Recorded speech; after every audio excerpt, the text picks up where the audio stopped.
কথায় আছে শাল শোল খেতে নেই, কিন্তু আমার মনে হয় একবার ট্রাই করা যেতেই পারে।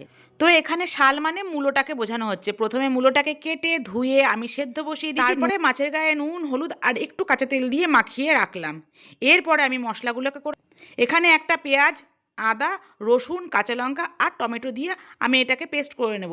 পেস্ট করে নেওয়ার পরে একটা থালার মধ্যে মশলাগুলোকে ঢেলে নেব। তার মধ্যে আমি ধনের গুঁড়ো, জিরের গুঁড়ো, লঙ্কার গুঁড়ো, হলুদ, নুন সবগুলোকে একসাথে মেখে মাছগুলোকে দিয়ে মাছগুলো গায়ে ভালো করে মেখে নেব। আর হ্যাঁ, একটু কাঁচা তেলও দিয়ে নিয়েছিলাম।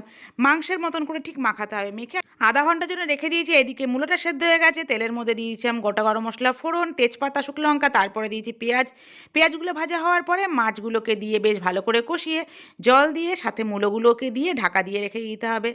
নামানোর আগে একটু গরম মশলার গুঁড়ো আর কুচনো ধনেপাতা, ব্যাস।